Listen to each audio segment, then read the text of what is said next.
नमस्कार, आप देख रहे हैं पंचतत्व और मैं हूं आपके साथ पूजा।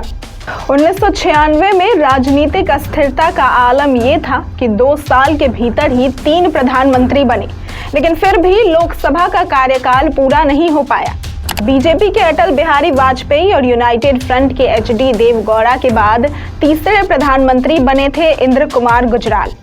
उस समय प्रधानमंत्री पद की रेस में कई दिग्गज नेता थे, लेकिन गठबंधन के ये बड़े नेता अपने ही लोगों की साजिश के शिकार थे। ऐसे में पाकिस्तान में पैदा हुए इंद्र कुमार गुजराल को प्रधानमंत्री पद की कुर्सी तोहफे में दी गई।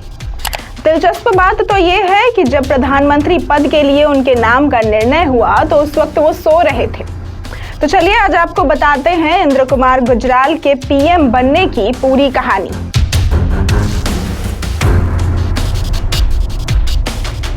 बीजेपी 161 सीटों के साथ सबसे बड़ी पार्टी बनी और अटल बिहारी वाजपेयी 13 दिनों के लिए प्रधानमंत्री बने। कांग्रेस के पास 141 सीटें थीं, लेकिन वो सरकार चलाने से ज्यादा सपोर्ट देने और फिर सरकार गिराने में दिलचस्पी रखती थी। वाजपेयी के बाद कांग्रेस के समर्थन से एचडी देवगौड़ा पीएम बने, लेकिन कुछ ही समय में कांग्रेस के अध्यक्ष सीताराम केसरी बने और उन्होंने अचानक सपोर्ट वापस ले लिया और सरकार गिर गई।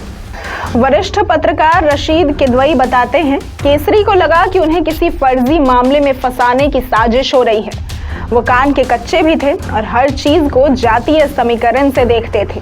उन्हें लग रहा था कि उन्हें कांग्रेस अध्यक्ष बनाया गया है, इसलिए वो कांग्रेस को सत्ता में ला दे। वो बाजी पलटना चाह रहे थे।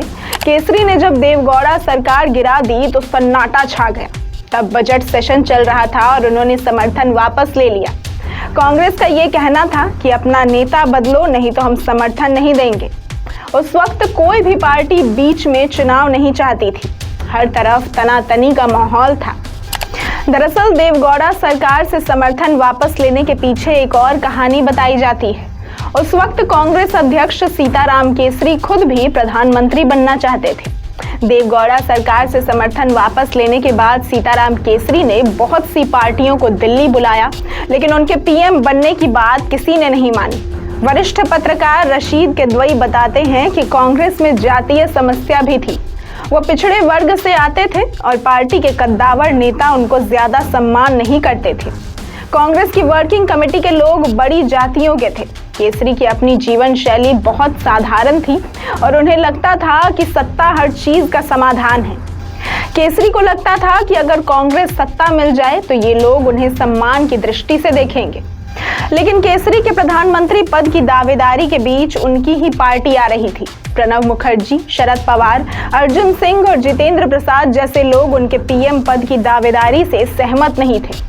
इसके बाद कांग्रेस के पास यूनाइटेड फ्रंट को समर्थन देकर सरकार बनवाने के अलावा कोई विकल्प ही नहीं बचा था। तो वहीं यूनाइटेड फ्रंट में प्रधानमंत्री पद की रेस में एसआर बोमई, लालू प्रसाद यादव, जीके मूपनार और मुलायम सिंह सहित कई बड़े नाम शामिल थे। लेकिन इनकी परेशानी ये थी कि ये आपस में ही एक दूसरे के विरोधी थे।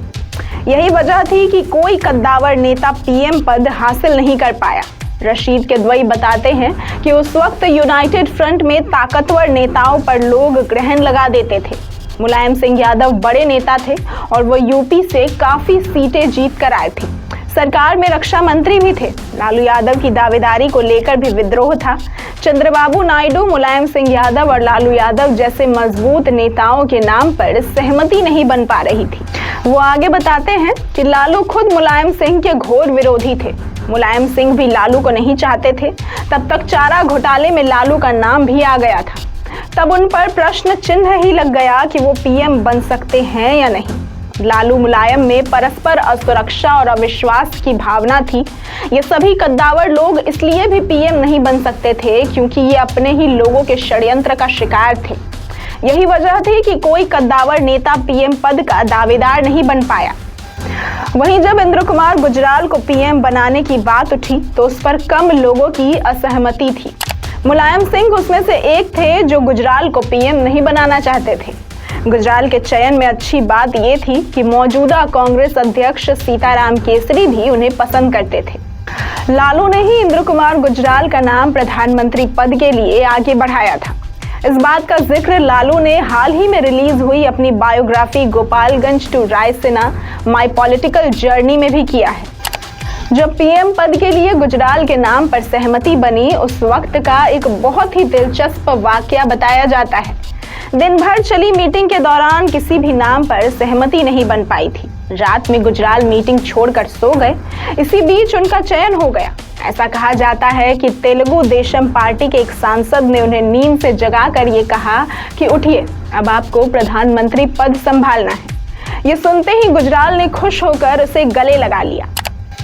इस तरह गुजराल ने 21 अप्रैल 1997 को देश के 12वें प्रधानमंत्री पद की शपथ ली और 19 मार्च 1998 तक गुजराल प्रधानमंत्री पद पर बने रहे।